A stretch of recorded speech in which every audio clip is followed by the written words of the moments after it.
Hallelujah. Good morning, ಶುಭೋದಯ. ಬೆಳಗಾಯ್ತು ಪ್ರಿಯರೇ, 7 ಗಂಟೆ ಆಯ್ತು. ಎದ್ದಿದ್ದೀರಾ? ದೇವರ ಮಾತುಗಳನ್ನು ಧ್ಯಾನಿಸಿದ್ದೀರಾ? ಪ್ರಾರ್ಥಿಸಿಕೊಂಡಿದ್ದೀರಾ? ಬನ್ನಿ ಮತ್ತೊಂದು ಸಾರಿ ದೇವರ ವಾಕ್ಯವನ್ನು ಧ್ಯಾನಿಸೋಣ. ಪ್ರಾರ್ಥನೆ. ಪರಿಶುದ್ಧ ದೇವರೇ, ನಿಮಗೆ ವಂದನೆಗಳು. ನಿಮ್ಮೊಂದಿಗೆ ನಮ್ಮ ದಿನ ಪ್ರಾರಂಭಿಸ್ತಿದ್ದೇವೆ. ನೀವು ನಮ್ಮೊಂದಿಗಿದ್ರೆ ಸಾಕು. ನಿಮ್ಮನ್ನು ಹುಡುಕಿ, ನಿಮ್ಮ ಚಿತ್ತವನ್ನು ಕಂಡುಕೊಂಡು, ನಿಮ್ಮ ಪ್ರೀತಿಯನ್ನು ಅನುಭವಿಸಿ, ನಿಮ್ಮ ದಿವ್ಯ ದಾನಗಳೊಂದಿಗೆ ನಡೆದುಕೊಳ್ಳುವ ಹಾಗೆ ಈ ದಿನವಿಡೀ ನಮಗೆ ಸಹಾಯ ಮಾಡಿರೆಂದು ಕ್ರಿಸ್ತನ ನಾಮದಲ್ಲಿ ಬೇಡುತ್ತೇನೆ ತಂದೆಯೇ, ಆಮೇನ್. ಎದ್ದ ಕ್ಷಣದಿಂದ ನಾವು ದೇವರ ಮೇಲೆ ಆಸೆ ಇಟ್ಕೊಳ್ಳೋದಾದ್ರೆ, ದೇವರ ಮೇಲೆ ಧ್ಯಾಸ ಇಟ್ಕೊಳ್ಳೋದಾದ್ರೆ, ದೇವರಿಗೋಸ್ಕರ ಆಸೆ ಉಳ್ಳವರಾಗಿರೋದಾದರೆ ದೇವರು ನಮ್ಮನ್ನು ಆಶೀರ್ವದಿಸ್ತಾರೆ. ಯಾಕೆಂದರೆ ದೇವರು ನಮ್ಮನ್ನು ಹುಡುಕುತ್ತಾ ಇದ್ದಾರೆ. ಆದರೆ ನಾವು ಆತನನ್ನು ಹುಡುಕುತ್ತಾ ಇದ್ದೇವೋ? ನೋಡೋಣ ಬನ್ನಿ. 2ನೇ ಪೂರ್ವಕಾಲ ವೃತ್ತಾಂತ 16ನೇ ಅಧ್ಯಾಯ 9ನೇ ವಚನ. ತನ್ನ ಕಡೆಗೆ ಯಥಾರ್ಥ ಮನಸ್ಸುಳ್ಳವರನ್ನು ಬಲಪಡಿಸುವುದಕ್ಕಾಗಿ ಯೆಹೋವನ ಕಣ್ಣುದೃಷ್ಟಿ ಲೋಕದ ಎಲ್ಲಾ ಕಡೆಗಳಲ್ಲಿಯೂ ಸಂಚರಿಸುತ್ತಾ ಇದೆಯಂತೆ. ಅಬ್ಬಾ, ಲೋಕದ ಎಲ್ಲಾ ಕಡೆಗಳಲ್ಲಿಯೂ, ಯಾವುದೇ ದೇಶದಲ್ಲಿದ್ದರೂ ಕೂಡ, ಯಾವುದೇ ಪ್ರಾಂತ್ಯದಲ್ಲಿದ್ದರೂ ಕೂಡ, ಯಾವುದೇ ಗ್ರಾಮದಲ್ಲಿದ್ದರೂ ಕೂಡ, ಯಾವುದೇ ಪಟ್ಟಣದಲ್ಲಿದ್ದರೂ ಕೂಡ, ಯಾವುದೇ ಮನೆಯಲ್ಲಿದ್ದರೂ, ಯಾವುದೇ ಬೀದಿಯಲ್ಲಿದ್ದರೂ, ಯಾವುದೇ ಬೆಟ್ಟದಲ್ಲಿದ್ದರೂ, ಯಾವುದೇ ತಗ್ಗಿನಲ್ಲಿದ್ದರೂ, ಯಾವನಾದರೂ ನನ್ನ ಮಾತನ್ನು ಕೇಳಿ ನಡುಗುವಂಥವನಿದ್ದಾನೋ, ಯಾವನಾದರೂ ನನ್ನನ್ನು ಹುಡುಕುವವನಿದ್ದಾನೋ, ಯಾವನಾದರೂ ಯಥಾರ್ಥವಾಗಿ ಇದ್ದಾನೋ, ನನ್ನನ್ನು ಸೃಷ್ಟಿಸಿರುವ ಸೃಷ್ಟಿಕರ್ತನನ್ನು ನಾನು ಘನಪಡಿಸಬೇಕು. ನನ್ನನ್ನು ಸೃಷ್ಟಿಸಿರುವ ಕರ್ತನಿಗೆ ನಾನು ಮೊರೆ ಇಡಬೇಕು. ನನಗೋಸ್ಕರ ರಕ್ತ ಸುರಿಸಿರುವ ಕರ್ತನನ್ನು ನಾನು ಪ್ರೀತಿಸಬೇಕು.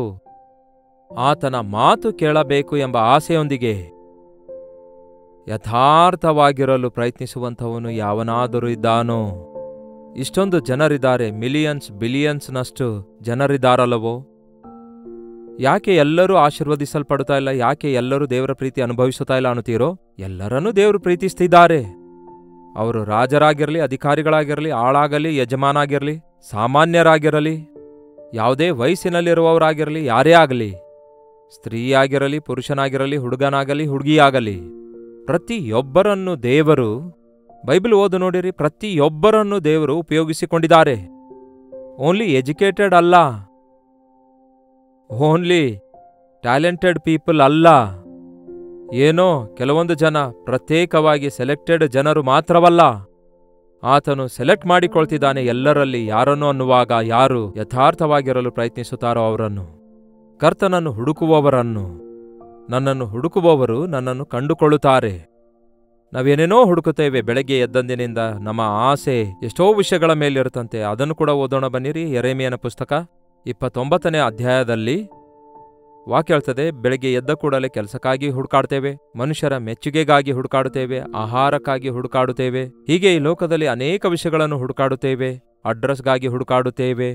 ಈ ದಿನ ಸೆಲ್ಫೋನ್ ಹಿಡ್ಕೊಂಡು ಅದರಲ್ಲಿ ಏನೇನೋ ಸರ್ಚ್ ಮಾಡ್ತಿದ್ದಾರಂತೆ. ಸರ್ಚು ಹುಡುಕಾಡುತ್ತಲೇ ಇದ್ದಾರೆ.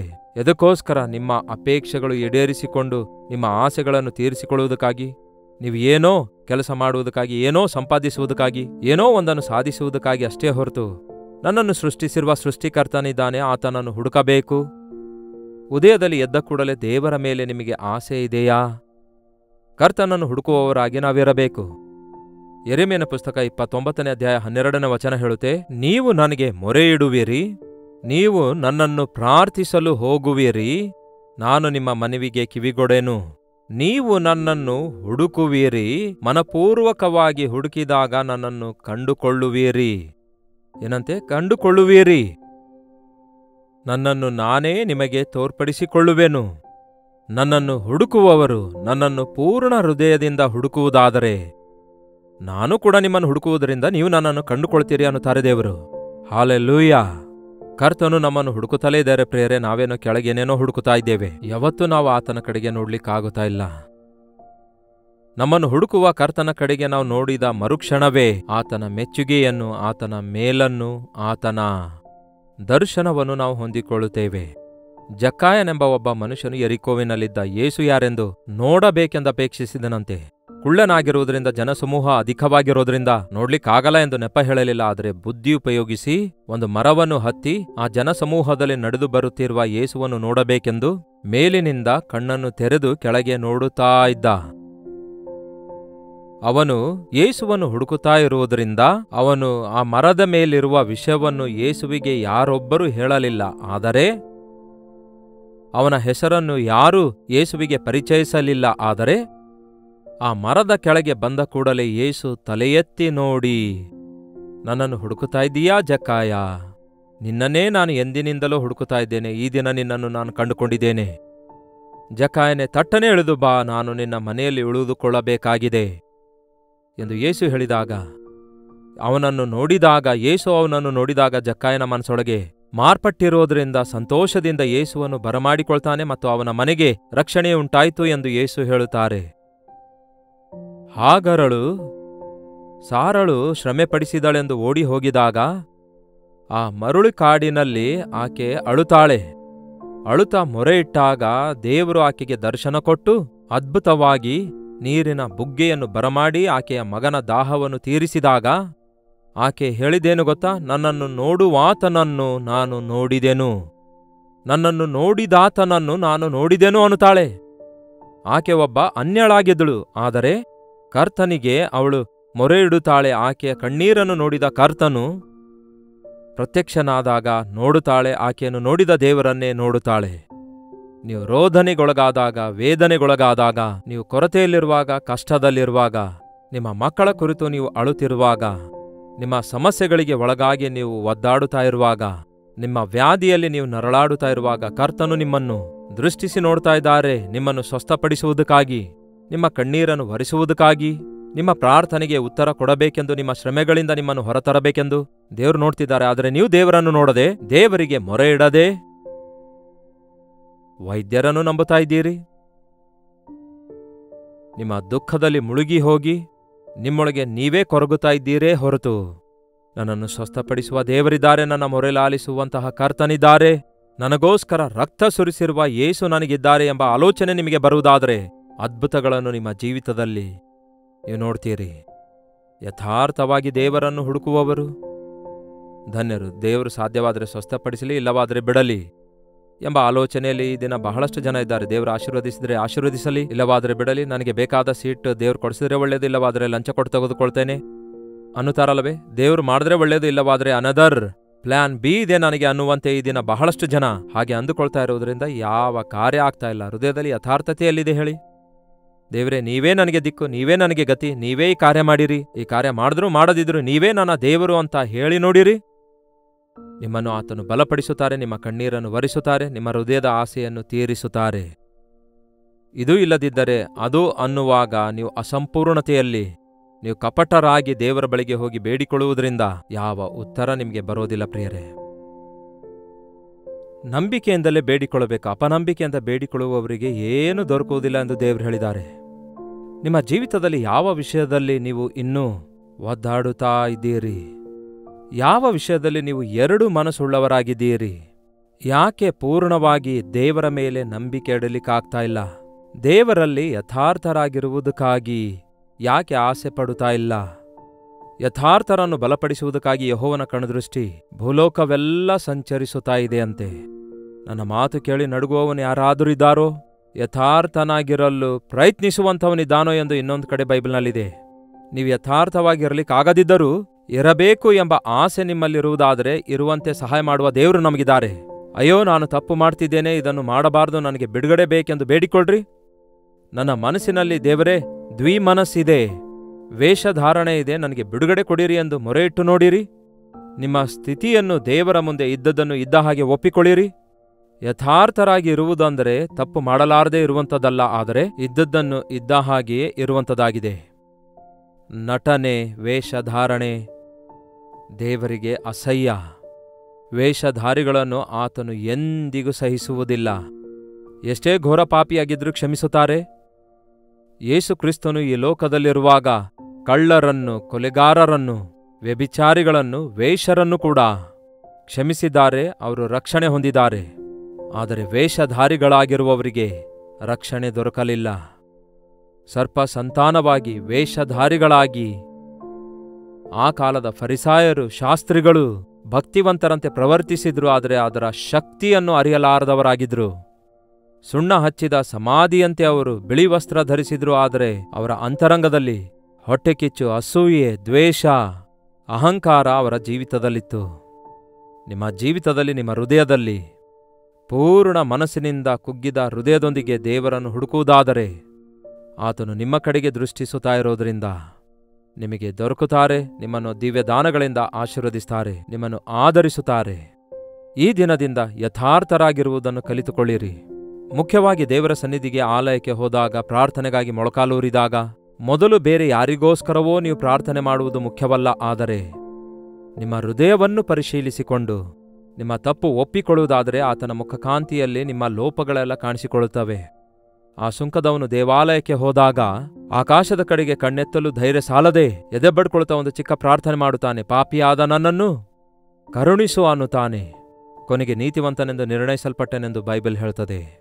ಪ್ರತಿದಿನ ದೇವರ ಸನ್ನಿಧಿಯಲ್ಲಿ ನಾವು ಮೊಳಕಾಲೂರಬೇಕು. ಈ ಲೋಕ ಮಾಲಿನ್ಯದಿಂದ ನಾವು ಬಿಡಿಸಲ್ಪಡುವ ಹಾಗೆ, ದೇವರೇ, ಈ ಲೋಕದಲ್ಲಿ ನಾನು ಸುಳ್ಳಾಡಿದ್ದೇನೆ, ನಾನು ಕಠಿಣವಾಗಿ ಮಾತಾಡಿದ್ದೇನೆ, ನಿನ್ನೆ ಒಂದು ತಪ್ಪು ಕೆಲಸ ಮಾಡಿದ್ದೇನೆ, ಶೋಧನೆಗೆ ಅವಕಾಶ ಕೊಟ್ಟಿದ್ದೇನೆ, ನನಗೆ ಬಿಡುಗಡೆ ಬೇಕಯ್ಯ ಎಂದು ಮಲಗಲು ಹೋಗುವ ಮುಂಚೆಯೇ ಕೇಳ್ರಿ. ನಾಳೆವರೆಗೂ ಕಾದುಕೊಂಡಿರಬೇಡ್ರಿ. ಆಯಾ ದಿನಕ್ಕೆ ತಕ್ಕಂತೆ ಯಥಾರ್ಥವಾಗಿ ನಿಮ್ಮ ತಪ್ಪು ಒಪ್ಪಿಕೊಳ್ಳೋದಾದ್ರೆ, ನಮ್ಮ ಪಾಪ ನಾವು ಒಪ್ಪಿಕೊಳ್ಳೋದಾದ್ರೆ, ಆತನು ನಂಬಿಗಸ್ತನು ನೀತಿವಂತನಾಗಿರೋದ್ರಿಂದ ಸಕಲ ದುರ್ನೀತಿಯಿಂದ ನಮ್ಮನ್ನು ತೊಳೆದು ಪವಿತ್ರಗೊಳಿಸುತ್ತಾನೆ. ಎಷ್ಟು ಜನ ಈ ದಿನ ನಿಮ್ಮ ಜೀವಿತದಲ್ಲಿ ಯಥಾರ್ಥವಾದ ಭಕ್ತಿಯುಳ್ಳವರಾಗಿದ್ದೀರಿ ಹೇಳ್ರಿ?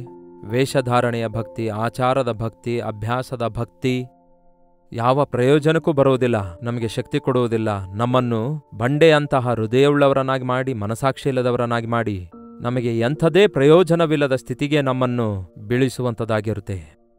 ಅದಕ್ಕೆ ನಾವು ಯಥಾರ್ಥರಾಗಿರಬೇಕು. ಈ ದಿನ ಎಷ್ಟೋ ಜನರು ಈ ಅನುದಿನದ ಧ್ಯಾನ ಎಷ್ಟೋ ಬೇರೆ ಬೇರೆ ಸ್ಥಳಗಳಿಂದ ಕೇಳ್ತಿದ್ದಾರೆ.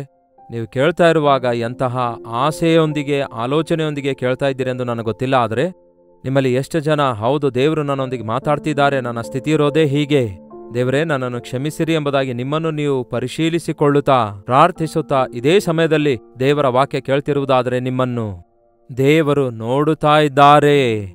ನಿಮ್ಮನ್ನು ನೋಡಿ ಕೈ ಬಿಡುವಂತಹ ದೇವರಲ್ಲ. ಆತನ ಕಣ್ಣಿಗೆ ಯಾವನಾದರೂ ಬೀಳುವುದಾದರೆ ಅವರನ್ನು ಎಂದಿಗೂ ಬಿಡುವುದೇ ಇಲ್ಲ. ಅಂಥವನು ಹುಟ್ಟು ಕುರುಡನಾಗಿರಬಹುದು, ಹುಟ್ಟು ಕುಂಟನಾಗಿರಬಹುದು, ಅಂಥವನು ಅಜ್ಞಾನಿಯಾಗಿರಬಹುದು, ವೇಷಧಾರಿಯಾಗಿರಬಹುದು, ಅಂಥವನು ದೂಷಕನಾಗಿರಬಹುದು, ಹಿಂಸಕನಾಗಿರಬಹುದು, ಅಂಥವನು ವ್ಯಭಿಚಾರಿಯಾಗಿರ್ಬೋದು, ಕಳ್ಳನಾಗಿರ್ಬೋದು. ಆತನ ದೃಷ್ಟಿಯಲ್ಲಿ ಬಿದ್ದಂಥವರು ರಕ್ಷಿಸಲ್ಪಡುತ್ತಾರೆ, ಮಾರ್ಪಡುತ್ತಾರೆ. ಆತನಿಗೆ ಸಾಕ್ಷಿಗಳಾಗಿ ಬದುಕಿರುವುದನ್ನು ಕೂಡ ಬೈಬಲಲ್ಲಿ ನಾವು ನೋಡ್ತೇವೆ. ನಿಜ ಜೀವಿತದಲ್ಲಿಯೂ ಕೂಡ, ಈ ದಿನಗಳಲ್ಲಿಯೂ ಕೂಡ ಅನೇಕರ ಜೀವಿತದಲ್ಲಿ ನಾವು ನೋಡ್ತಿದ್ದೇವೆ.